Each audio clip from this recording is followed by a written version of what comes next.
Welcome to Fantasy Football Today Dynasty. I am your host, Heath Cummings, joined today by my good friend, and I don't know how many times he's been on the show, but it's a lot, Alfredo Brown of FootballGuys. Thank you, Alfredo. I said it before we even came on air, but I know doing this job what this time of year is like. And so I appreciate you making 45 minutes or an hour to come hang out with us. Why don't you tell everybody what's going on at FootballGuys?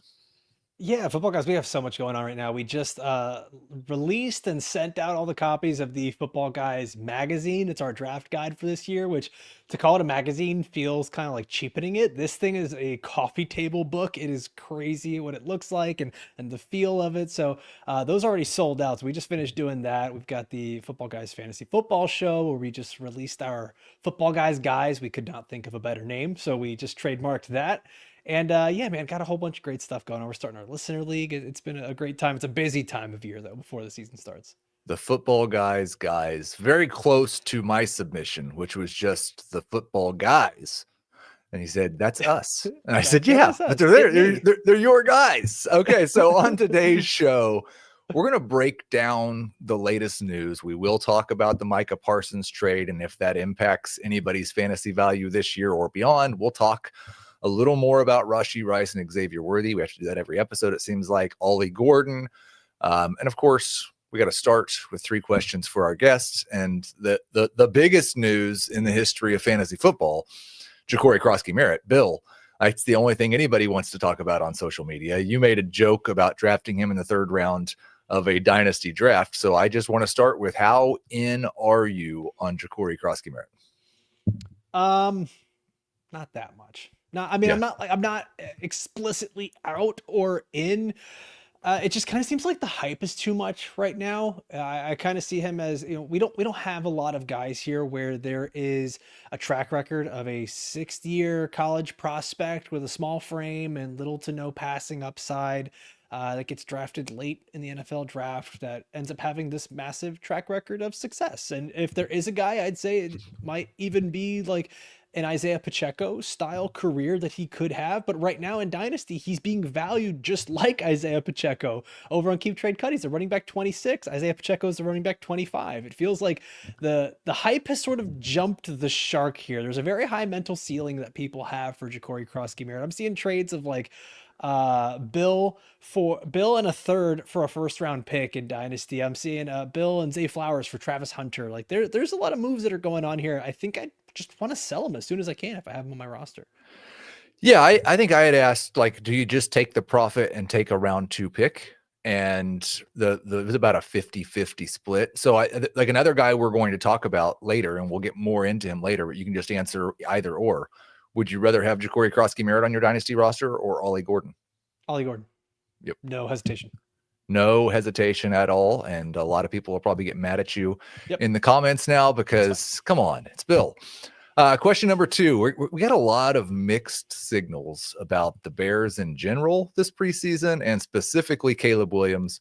His last performance may have answered a couple of those questions, but I've seen kind of a wide range. Like for a while, he was the surefire QB7 after the top 6 that most everybody has the same. Where are you at on Caleb Williams in Dynasty right now? So I think we keep seeing this wide range of opinions because of the beat reporters and because of what's coming out of Bears camp. And I just don't think there's been any consistency in what is getting reported. And maybe that's just because there's not really any consistency in what the Bears offense is. And that's probably a lot of Ben Johnson just wanting to try things out. That is what the preseason is. That is what training camp is try things out, work out all the kinks. For me, I've got Caleb Williams still as my quarterback 7 in Dynasty. Yep. He's in the same tier with Drake May, Bo Nix, Justin Herbert, CJ Stroud, in roughly that order. I can't imagine what else we would need to be in on Caleb Williams at this point. You get the offensive-minded head coach, improved O-line, tons of weapons around him. We got some nice preseason action. I'm not some sort of like Caleb truther hopping on the table for him, but if you weren't in on Caleb before and you're not there now, you're probably just never going to be in. And if you're waiting to see it first, that's not really how you play Dynasty. It's going to be too late. He's going to be way too expensive. So yeah, I'm in on Caleb where he's at already. Yeah, QB7 is exactly where I have him. I've seen a lot of people with either Nix or May ahead of him, or maybe Kyler.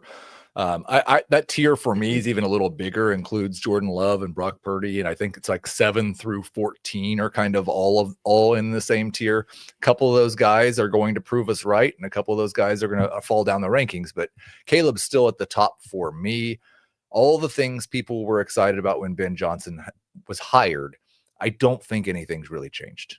I think we should feel, and the fact that Luther Burden and Colston Loveland got added to that mix, which is a nice segue. Good job, Heath. Tyler Warren or Colston Loveland in Dynasty? I love you patting yourself on the back. Good Thanks. job, Heath. A slight edge here to Tyler Warren. He was the prospect that I had ranked higher going into the NFL draft. And I do think the way that things have shaped out for him going into the NFL here with the Colts, it's kind of shaped out for him to be the guy that we can sort of, and I know people are going to probably think this is crazy when I say this, but we can sort of see a Brock Bowers-esque type of offense being built around him where he could very easily lead this team in targets because of who he is, because of the structure of this Colts offense with Daniel Jones at quarterback. And even then, we are also simply one Daniel Jones season as the starter away from everyone getting fired and this offense and this team having to be rebuilt around Tyler Warren. So he's got a bunch of different ways he can score. And he's been a quarterback in the past and a running back, and he lines up in the backfield, the slot, as the Y, out wide, everywhere. He's super versatile. And I mean, not that there's anything wrong with Colston Loveland. I think it's just the ecosystem that he's in, where you've got so many talented pass catchers with DJ Moore, Odunze, Burden. I mean, even Cole Kmet is still getting in on the action. DeAndre Swift, this Ben Johnson offense, he likes to spread the ball out. So there's not a huge gap between the two of them, but I think that Loveland would have to be a lot more efficient with his yards after catch and touchdown, whereas Tyler Warren, I think, could be the guy that leads the Colts in targets this year and next year going forward. So you mentioned Ben Johnson. His tight end last year, Sam Laporta, for me is right in that kind of in the same tier with Loveland and Warren. Do you have Laporta before those guys or behind? I have him behind those guys. And one of the reasons I ask is in our FFT Dynasty Startup League, which is, we're going to talk about that in just a second because it's my turn to make a pick. I'm going to let Alfredo try to help me through that process. Adam Azer took Tyler Warren. It's a tight end premium league. He took him in round 3 of our startup Superflex tight end premium. And Laporta and Loveland both went in round 5. So there was a 2-round difference between those guys. I'd be happy to take the cheapest of the tier. I actually have it Laporta, Loveland, Warren, but I think that's another one kind of like that big tier of low-end QB1s. That order is going to get shuffled around a lot, probably even during the season, maybe even after week 1. If Loveland or Warren has a great week 1, they're going to be tied in 3 in Dynasty. So I mentioned I'm on the clock. We've talked on Tuesday. I had Adam Azer on, and we kind of broke down how the FFT Dynasty League was going. And so we are now in round 18. You might think, well, these picks don't really matter. We've still got 6 more rounds. We got a lot of players to add to our rosters. I'll give you a quick breakdown of who's on my team, Alfredo, so you know if I have a position of need, and then who's available. So my quarterbacks in this super flex league are Kyler, Dak, and Anthony Richardson. Yeah. My running backs are Kyron Williams, Breece Hall, Alvin Kamara, David Montgomery, and Kendre Miller. So a little better at running back in terms of depth. The wide receivers, Puka Nacua, Tyreek Hill, Zay Flowers, Khalil Shakir, Juwan Jennings, Xavier Legette. And then at tight end, we've got Brock Bowers and Harold Fannin because, of course, I have Harold Fannin. I love Harold Fannin. So, again, you kind of have the layout of my team. The rookies that are available in terms of my rankings, Kyle Monangai, Jalen Lane, Jordan James, Devin Neal, LaQuint Allen, Phil Maffa, Isaiah Bond, Gunnar Helm, Keandre Lambert. We've got Blake Corum, Michael Mayer are available. Looking at my redraft rankings just to see Rico Dowdle, Roshan Johnson, Damian Pierce. These are the types of players. Josh Palmer is still out there. Okay. These are the types of players that are available. If the chat heard a name that they definitely think stood out that I should pick, you guys can put that in the chat right now. But Alfredo, was there any name that stood out to you, or am I just throwing a dart at a board with no numbers on it? I mean, you're still kind of throwing a dart no matter what because of the round that it is. from what it sounded like, it does sound like your team has a few more older guys on there. Not like it's an old team, but it is ready to compete right now. So I think getting a good mix in there of some youth as well. Isaiah Bond was a guy that stood out to me there because he was such an interesting prospect. Like I had him ranked right up there with Matthew Golden in terms of prospect rating and everything I saw in film and his ability. And right now it seems like he's already locked down that wide receiver 3 role in the Browns offense, where they may not be very good this year, but they're probably going to have to pass a lot. And going forward, who knows what quarterback he can get attached to. So yeah, if Bond creates a role there, I kind of like it. The thing I like about that also is I only have one player really probably in Harold Fannin to put on my taxi squad. And you want to make sure when you're going through this process, you can fill that up. And then you can go make some more waiver wire additions for free. Isaiah Bond is on the roster. And if one of those other guys is really good, I'm just going to blame Alfredo. Let's take our first break. When we come back, we'll get to some of the most recent news and what it means for Dynasty. Only CBS Sports can bring you big time during the heart of Saturday afternoons. It's big time. It's big time. It's big time. It's big time. On CBS and streaming on Paramount Plus. So I do want to say at the top here, I think a lot of the news more recently probably impacts redraft more than it does Dynasty. But as I try to make a point regularly, what happens this year matters for your Dynasty team. Unless you're just rebuilding, then 2025 is certainly not irrelevant. In fact, it's probably the most important year in the next 3 to 4 years.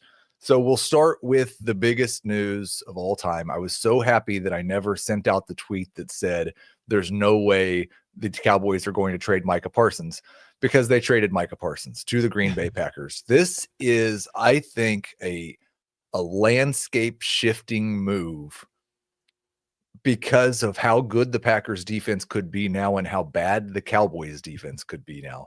Let's start with the Cowboys. Do you think the Cowboys pass volume, which was already projected by me to be the 3rd highest in the NFL, do you think that this is like a chance for Dak to lead the league in pass attempts? Yeah, that's where I was too. Like I had them as a top 3 pass attempt team, and everything that they were doing in the offseason was telling us they wanted to pass the ball more. They really didn't go out and get some sort of high-priced running back in the draft or free agency. They added George Pickens via trade. Like they did everything that made it seem like they want to pass more. Now without Micah Parsons, it's not like the defense was great, but it's really bad. I think we're seeing the Cowboys, the Bengals, and the Dolphins kind of all in the same tier of we're going to have to pass a lot, and our defense is not very good. We're going to be giving up a lot of points.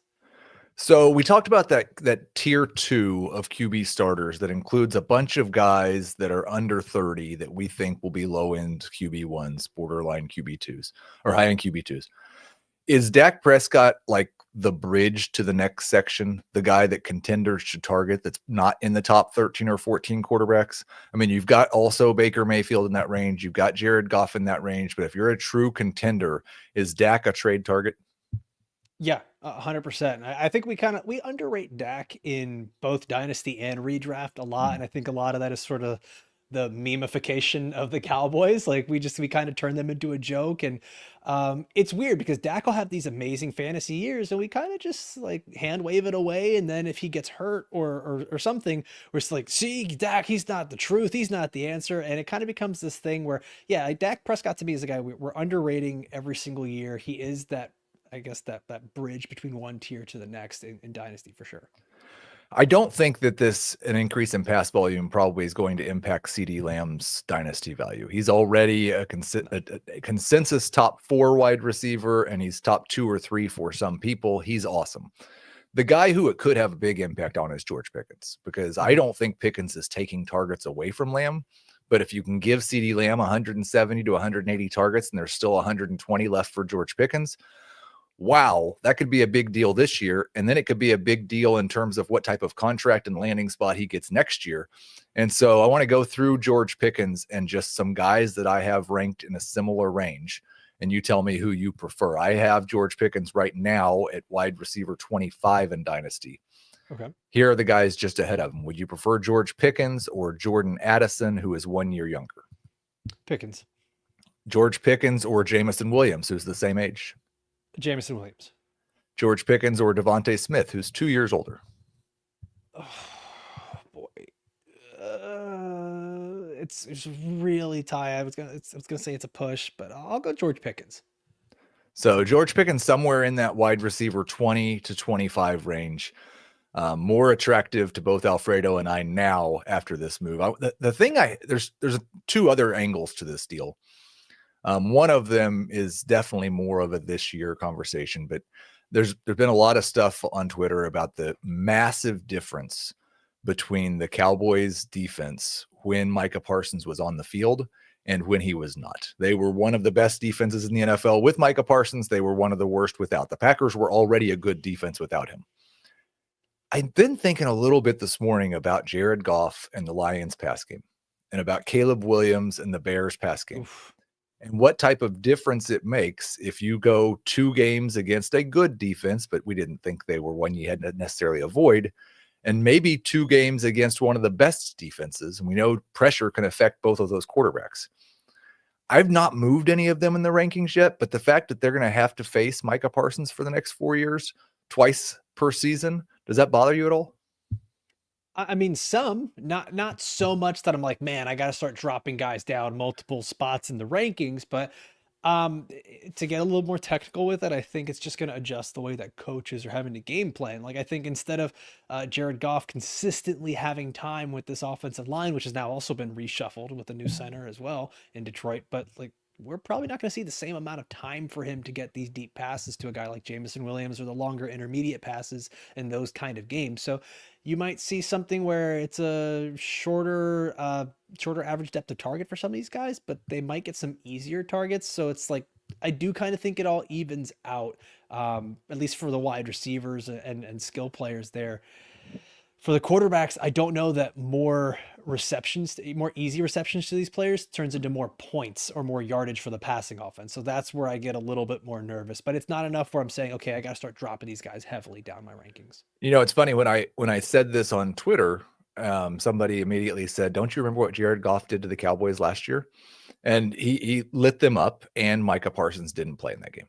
Like it's kind of the point. If you look at the 2 games that Goff has played against the Cowboys in the last 3 years when Micah Parsons was there, it's about 250 passing yards per game, 1 touchdown and 4 interceptions in those 2 games. Jared Goff is affected by pressure. I'm probably not going to rank Jared Goff as a top 12 quarterback in week 1. But the other side of the third side, I guess, this is a triangle now, is the Packers. Because one of the strangest things that happened last year was how run heavy that team went on offense. And we've attributed a lot of that here at CBS to Jordan Love wasn't healthy. Jordan Love turned the ball over too much early in the season. They found success with the run game and just stuck with it. We've mostly expected a bounce back in pass attempts for Jordan Love, which matters a lot for Matthew Golden, for Tucker Kraft, maybe for Jaden Reed if his foot's okay. But now that they've got Micah Parsons, could this defense be so good that they just stick with that run-heavy approach from last year? I think they want to pass more, and I think they want to be more balanced as an offense. And I just wonder if game script is going to tell them that they don't have to do that as much. They had a 57% pass rate back in 2023 when Jordan Love was healthy. That put him at 19th, like right in sort of the middle of the NFL. And then that just dropped all the way to, I think it was bottom 3 in the NFL last year for the Packers. And it was a very different thing. Like you said, Jordan Love was injured. I do think that it's very easy for the Packers to be at 32 or 33 pass attempts in a game with Jordan Love. And I think that can easily put them in that like top 18 range for pass attempts. Man, it's really going to depend. It's hard to say how much a guy like Micah Parsons can absolutely just change the landscape of what they're doing. It is a crazy domino effect where I think they wanted to be more pass heavy, but now with Micah Parsons, I don't necessarily think they will have to be as pass heavy, but they'll probably still be pretty balanced. We did have somebody in the chat saying that Theo Grimminger, who's in the FFT Dynasty League, just tweeted out his 10-day-old write-up predicting Breece Hall to the Cowboys. Jerry Jones did say, maybe we'll use some of this draft capital to add another player. I think we're all hoping that a running back goes to the Cowboys, preferably a running back from Jacksonville or the Jets or someplace where we've got a crowded backfield and we want to know more certainly who's going to run the ball. I would certainly be more excited about Breece Hall's dynasty value if he ended up on the Cowboys and their team is currently constructed. but that will be for another day. Second big piece of news this week is we got official confirmation on the Rashee Rice suspension. First 6 games of the season. And I think most everyone's responded, well, that's good. We know how long it is. We know it's going to happen early in the season when the buys aren't happening. And I mostly agree. I've taken him in round 6, round 7 of redraft drafts. If you're drafting with Jacob Gibbs, you're going to have no chance of drafting him there because you'll take him in round 4 or 5. But, and some people will too. Like, you can't count on that. But I just wonder if you're a contender with Rice on your team, does just mean, okay, I'm definitely going to hold him and try to get to the second half of the season, and then he's going to go win me a league? Yeah, because I think that if you're a contender, the way your roster is set up, you should have enough pieces on that team that Right. if Rashee Rice does miss time, like, you should still be good. So if you're a contender, yeah, you're holding on to Rashee Rice here. And you've also, it's Dynasty. Like, you have had this player on your roster. It's not like you just drafted him and then found out the news and went, oh man, I've got to adjust and look at the waiver wire. You've probably been prepping for this for the last 2 or 3 months of what could happen. You were probably doomsday prepping for a worst case scenario of a 10-game suspension in the middle of the season. So I would say, yeah, if you're contending, you've probably already done that homework, and he's absolutely a hold. So I'm a little bit less certain about the target ladder in Kansas City than it seems like a lot of people are. A lot of people look at what Rashee Rice did the last 10 games of his rookie season, the first 3 games of last year, and say that is going to be what he's going to do as soon as he gets back. You're getting a wide receiver 1. I think the development of Xavier Worthy and perhaps the trimming down of Travis Kelce could impact that a little bit. Worthy is 2 years younger. He did have a 6-game sample at the end of last year that's very similar in terms of production and fantasy points to Rashee Rice's 13-game sample. So it's about half as long. Rice wasn't there for Worthy's breakout. Worthy wasn't there for most of Rice's breakout. The first 3 games of his NFL career was part of that. And so I just wonder, like, when you look at those 2 in Dynasty, do you have a strong preference for one? The other thing I will say about Rice that worries me just a little bit is the fact that he's done all this with a career 4.9 ADOT. If you look at the best seasons in the last 7 years, which is when StatHead has ADOT factored in, nobody's averaged more than 15 points per game over a full season with an ADOT below 6. So what he's been a unicorn already. And Matt Harmon's talked about that a little bit as well. Do you have a strong preference between Rice and Worthy? And do you think Worthy's just wheels up for 6 weeks and then a wide receiver 3 after that? You kind of nailed it there for me. I don't really have a strong preference with them. I think Rashee Rice is probably more of a wide receiver 2 when he returns. And I think that Xavier Worthy is probably a wide receiver 3 while the 2 of them are sharing the field. And it's funny because, like, the Chiefs, they're drafting the receivers that I really didn't love going through the scouting process there. And Rashee Rice is actually playing such a different role in the NFL than what he did in college, which is just so weird to me that this is who he is now. And Xavier Worthy, it kind of felt like they were still trying to be like, okay, you're fast, go be Tyreek Hill. And that just wasn't working out for him. And then they were like, well, you know what? Rashee Rice isn't here. Why don't you be Rashee Rice? And then he did that actually pretty well. So I think it's definitely, this is such a gray answer, but it's definitely going to be an eye of the beholder thing. Like, you can look at this and say, well, he was only good in the Rashee Rice role. And when Rashee Rice gets back, he's going to be in the Rashee Rice role. And it's like, well, has Andy Reid ever been that black and white about an offense, or is he going to maybe have 2 guys in that Rashee Rice role and one of them being Xavier Worthy? So you really can't guess what this team is doing. And then, not to mention, they've added Jalen Royals as well, who is also another Rashee Rice type. Who's they still have Juju. Yeah. Oh my God. Yeah. Well, so the reason I bring up Juju is because he is one of the guys who was over 14 fantasy points per game in a role like Rice's. Like, he does the same thing.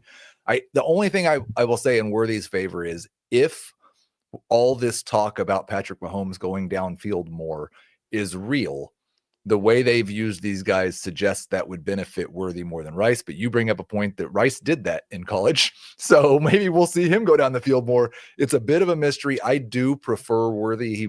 I liked him better as a prospect than I did Rice coming into the NFL. He has more draft capital, is a couple of years younger. But the most important thing I want to convey to you guys is I think as Alfredo said, it's at least gray. It's not a black and white situation, and we're going to find out a lot, I guess, starting around week 7 or 8. I'm sure if week 7 Rashee Rice isn't quite as good as we expected, we'll just say, well, yeah, he was knocking the rust off.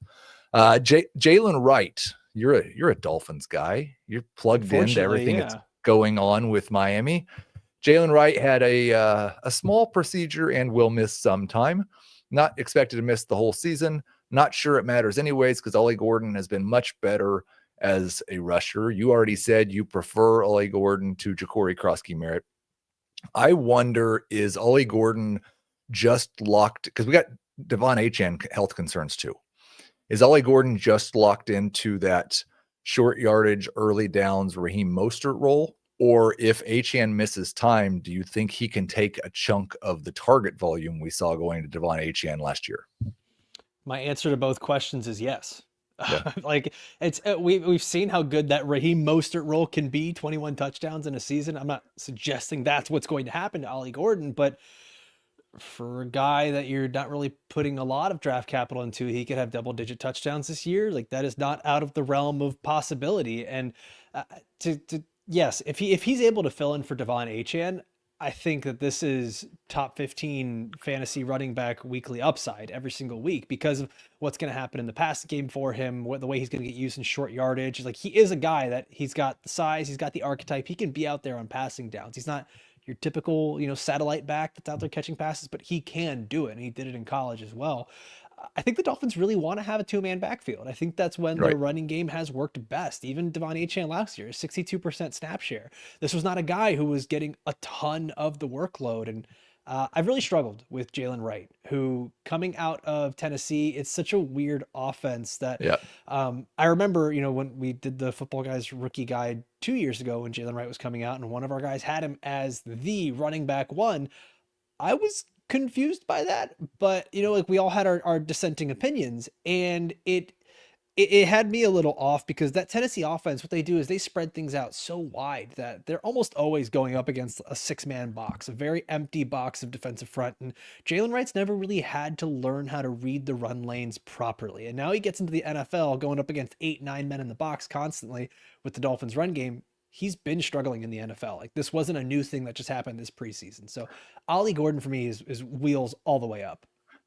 I think that Jalen Wright fits better in the Achane role than what Ollie Gordon we expect to do now. And so that's kind of the thing that I wonder is if Wright's back and Achane misses time, do we just see Wright take over the Achane part and Gordon stays in the role that he's in?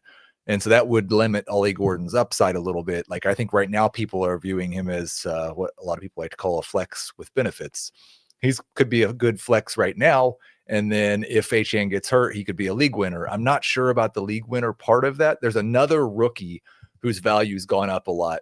And I think both these guys now, there's still people doing rookie drafts this weekend. That would be exciting to have a rookie draft this weekend, wouldn't it? I'm sad all my rookie drafts are over. But Dylan Sampson, who I loved before the NFL draft, and Quinshon Judkins, I'll check my Twitter, but as far as I know, he still hasn't signed in the last 5 minutes. Would you, if you're on the clock at the end of round 2, would you take Gordon? Would you take Sampson, or are they still round 3 picks for you? Round 2, I'm going to go Ollie Gordon there over Dylan Sampson. I didn't love Dylan Sampson's tape either. It's that Tennessee thing. Like it just comes right back to it. Right. And then also just the Quinshon Judkins of it all. Like we can get a little more excited for Sampson and redraft, but I think Quinshon Judkins ends up being the guy over there in Cleveland for a little while. Whereas I'm getting worried as a Dolphins fan about Devon Achane's availability week in and week out. Right. He did play 17 games last year, but he does seem to be banged up pretty regularly. So hopefully he can stay healthy. I think we had a couple more news items. Adam Thielen is back on the Vikings. We can cover him real quick. Maybe a flex until Jordan Addison's back. Yeah, that's about it. He's a rental. He's the fun rental. He might be on the waiver wire in one of your leagues. If you're thin at wide receiver, you've got Rashee Rice and Jordan Addison or something like that. There might be somebody that can fill in for you for a couple of weeks. We don't really care much about that side of it. What we really care about is Jalen Coker and maybe Xavier Legette. In our FFT Dynasty Startup League, Jamie took Jalen Coker, I think in round 13. I took Leggett, I believe, in round 15. So it was a 2-round difference there, which everybody would have been really surprised about a year ago. But Coker was pretty good in that slot role when he got the opportunities. How high are you boosting both of them? Seems like more people are just boosting Coker and think Leggett's not a thing at all. Or do they both get a little bit of a boost with this Thielen trade? I would say Leggett gets a little bit of a boost here, but I think the bigger boost goes to Jalen Coker. My struggle with Xavier Leggett is he's like a jet ski. Like, he's really fun, but it's not that practical. Like, you have it and it's cool when you get to use it, but then you can't really use it as much as you want. Like, that's to me is him. He falls in that archetype of the Laviska Shenaults and Quinshon Judkins, where he's got enough route running problems and concentration drop issues he's got to clean up that I want to see different. Whereas Jalen Coker, it's not as sexy. He's more of like the Volvo, which is just like, it's going to be reliable. It's good. You can get him out there. I see Jalen Coker a bit more as the Teteroa McMillan handcuff, if there is such a thing for wide receivers here. With the slot usage, the size that he's got, he can play outside if he needs to. And we kind of saw over the last 8 games last year, 10 fantasy points per game averaging, for Jalen Coker over those final 8 games, which, I mean, that's not huge, but for a rookie with the late draft capital he had, who had to come on and be a focal point of an offense at that point in the season that was just turning itself around, like, I see a sort of Jacoby Myers-esque career trajectory for a guy like Jalen Coker. I know it's projecting on a little too much, but I am excited for where this could lead him. One of my favorite guys in that same archetype is Demario Douglas. So Demario Douglas or Jalen Coker? Oh boy. It's you can do the Pam from The Office. They're the same picture. Yeah, they're the same picture. I was gonna do the Family Guy thing where it's like Jalen Coker's the mystery box. Like, Jalen Coker is Jalen Coker, but the mystery box could even be Demario Douglas. Like, it just kind of feels like the same thing. It's weird to say that I think the upside for Coker is better than Douglas, I guess, because we've seen more of it. I guess there's a little bit of that intrigue, that mystery to Jalen Coker that we haven't seen as much.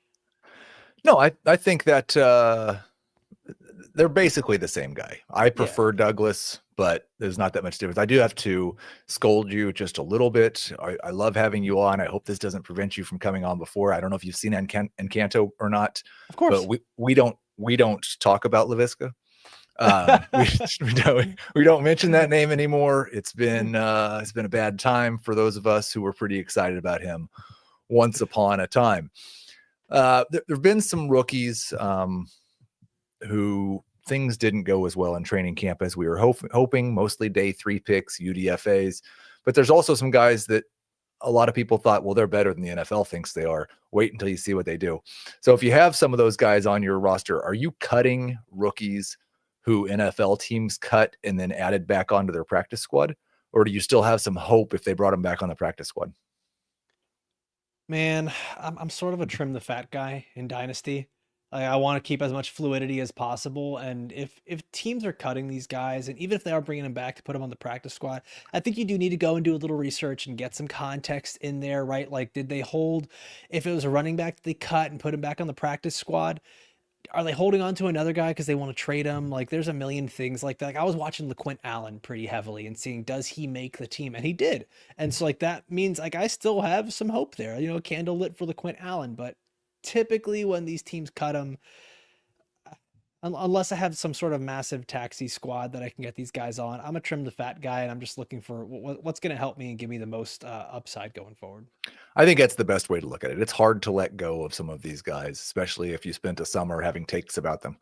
But that generally speaking, if you're trying to win, it's different if you're a rebuilder and you're just stockpiling young guys and hoping one of them hits. Yeah. Let's take our second break. When we come back, we're going to get into some of the low end wide receivers that you may be buying and any potential waiver ads Alfredo's making before the season starts. Here we go. The 2025 CBS Sports NFL schedule is here. 18 glorious Sundays. He's got his receiver touchdown. Filled with rematches. Oh, the play of the year. And rivalries. Touchdown, Bengals. Plus, plenty of superstar showdowns. And an epic matchup between the Chiefs and Cowboys on Thanksgiving. Clear your Sundays beginning September 7th for the NFL on CBS and Paramount+.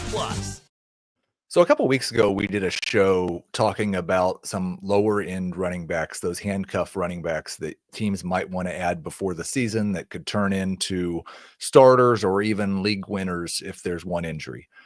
We don't do that as much with wide receivers because the traditional dynasty thought is you should have a good group of wide receivers, a good group of quarterbacks, and then you can add your running backs and become a contender. But something I've noticed through this offseason with a few of my teams, and I don't think I'm the only one, this year's running back class was so good, and we view them, like 3 or 4 of them, as instant contributors, that I've got some teams that were kind of mediocre, but I had 2 first-round picks. I added Ashton Genty and Trevion Henderson, and now I'm thinking, if I could just add a wide receiver 2 and 3, I might be a contender this year.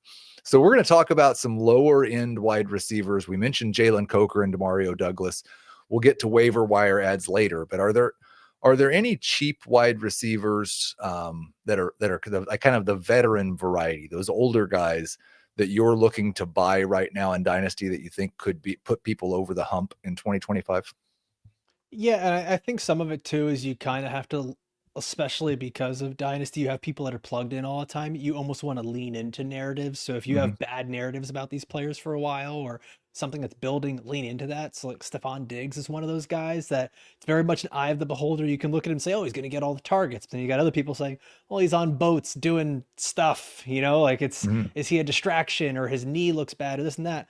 Cool. That's a fun time to buy. If I'm a contending team, I'll go out and spend a mid-round or late round pick on a Stephon Diggs. If someone really wants to get rid of them, let me go and add this guy who could potentially lead his team in targets.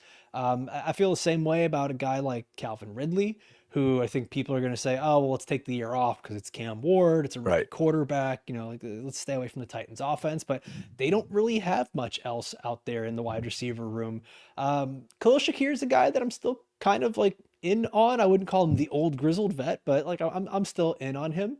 And then Christian Kirk, I think, is the one that stands out the most to me. I think that's going to be such an interesting wide receiver room in Houston because a lot of the excitement is obviously around Nico Collins and deservedly so. And then the rookies where it's the shiny new toy syndrome there.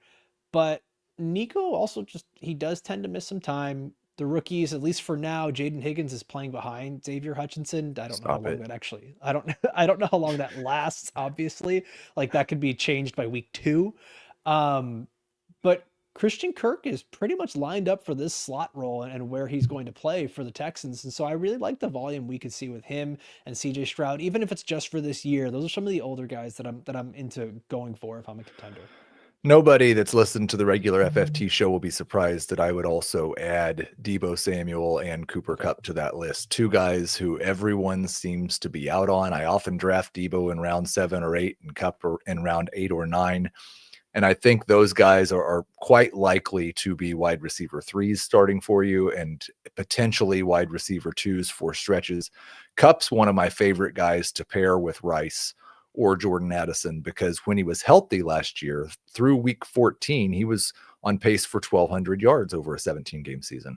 I don't think he's going to play 17 games, but if he could give you that type of pace for the first month and a half of the season, you might be able to combine him with Rice or Addison or even a Luther Burden, who I expect to come on later in the year, get you off to a good start, and then you can replace him in the starting lineup with somebody that is more of a dynasty type player. I think Deebo's going to thrive in Cliff Kingsbury's offense. I think Kingsbury has a very specific plan for him. Deebo destroyed Cliff Kingsbury when he was with the Arizona Cardinals, and he tried to turn Rondale Moore into Deebo Samuel. That didn't work out very well. Now he's got Deebo Samuel, who I think pairs up very well with Terry McLaurin, taking so much attention and taking defenders deep. Deebo will have room to work in the underneath. Are there any younger wide receiver buys that maybe you just think are too undervalued that you think might increase their value in the first month or 2 of the season? Yeah, I mean, one of them is the guy I mentioned earlier, Isaiah Bond. So like, I won't, keep harping on that. He's just a player that I think is going to get swept under the rug a lot because he didn't get drafted for all of the off the field issues. I think Marvin Mims becomes interesting. He's a guy that I've kind of left the light on for, especially after the Devon Vele trade, where I'm intrigued to see what happens there. We started to see some heavy usage for Mims in the preseason here with the first team. So that's kind of the thing we've been clamoring for, is can he be out on the field the whole time when the offense is out there? And maybe he can. I mentioned Jalen Royals earlier as a guy who could get a shot in the Rashee Rice role. Jack Besh is a guy I loved throughout the rookie scouting process. If Jacoby Myers gets traded, Jack Besh is a 1-for-1.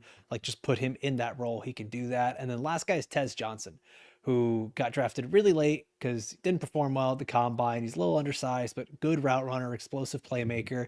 He might be the slot receiver for the Bucs while Chris Godwin is out. And we could see a lot of Tez Johnson in there for the Bucs. So that could be a really interesting thing. Tampa Bay didn't perform very well in the combine, fell further than we expected in the draft, and is maybe a little undersized. That doesn't sound like anybody that was a league-winning running back for the Tampa Bay Buccaneers last year. We had another name. What's that? Same college too. Both same college. There, Tez Johnson. There you go. Alfredo gives it to you in the 40th minute of FFT Dynasty. Tez Johnson is the Bucky Irving of wide receivers this year. We'll put that one in the notes for sure. We had a good suggestion from the chat. Cedric Tillman, kind of in between those younger guys and the vets, gets to start the season with Joe Flacco. Apparently had a good connection with Flacco in training camp. Is Tillman someone who you could think, like, he had a hot stretch of 2 or 3 games last year? Could he have a hot stretch at the start of this season and really increase his dynasty value? It's weird to think of any of the Browns having a hot stretch at any time. I think this offense is going to be overly competent with Joe Flacco. Well, but like, so that's the thing is like, I think they're going to be just good enough, but I also think that they have enough weapons here where they're going to be eating from every single one of them. Like, I don't see that there's going to be Jerry Jeudy getting the crazy targets he got in some of the games he did last year. David Njoku taking crazy targets, because you're going to have Harold Fannin out there as well.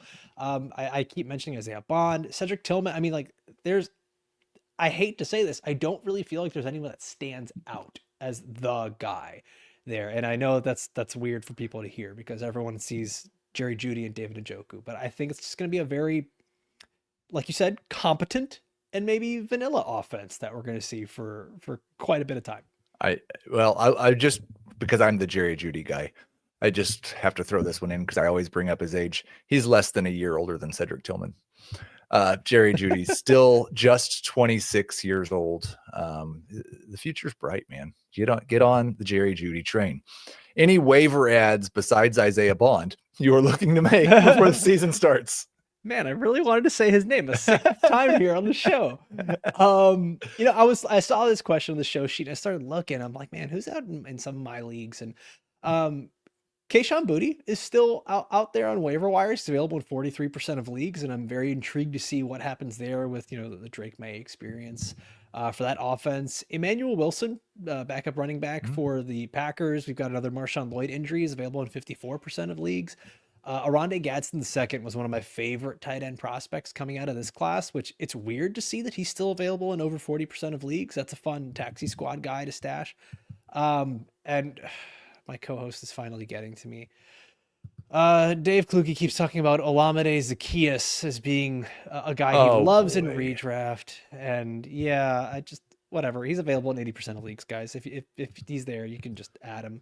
And then, am I allowed to say Sky Moore? Heath, am I allowed to say that on the show? Is that okay? Yes. It's not a LaVisca situation. He might be the wide receiver 2 week 1 for the 49ers. That's the weird thing, is he might be starting for the 49ers in week 1. He's available in 72% of leagues. So yeah, like, some of these names are not sexy, but they're available.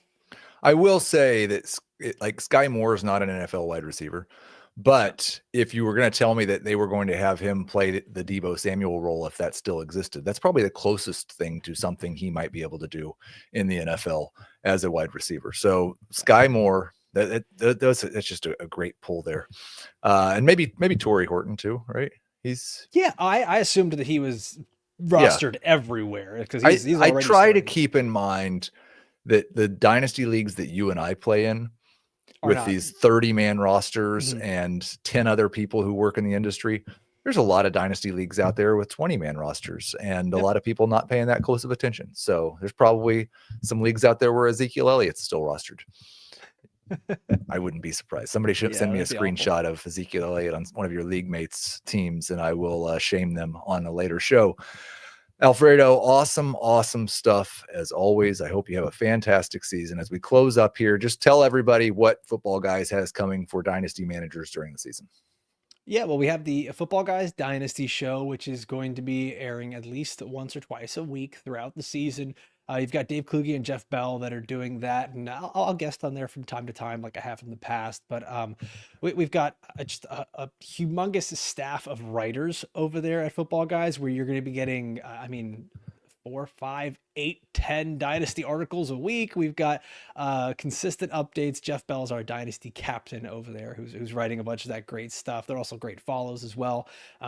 Where I really get most excited for me in the Dynasty space is when we get into that January where we start scouting players. Yes. And, rookie season is my favorite. Just to be locked in a room watching film of college players. That's my Christmas. I love it. It's good to look forward to that because we're right on the precipice of the most stressful week for fantasy analysts. They've spent 9 months telling everybody, we spent 9 months telling everybody what's going to happen this year. And so many dreams are going to be crushed in the next 10 days. So many hot takes are going to be fired off and victory laps taken after week 1. It's awesome and it's terrible. I want to remind you guys that FFT Dynasty during the season does go to Tuesdays only. So we will be live next Tuesday. I'm getting the next month and a half planned out. We've got Jax Falcone coming on next week. We've got a mashup with the Beyond the Box Score guys, Jacob Gibbs and Dan Schneider coming up. Adam Pfeiffer will be back again. Matt Donnelly will be back again. Matt Waldman will be back again. So we've got a lot of great shows on tap for you guys. We will talk to you next Tuesday.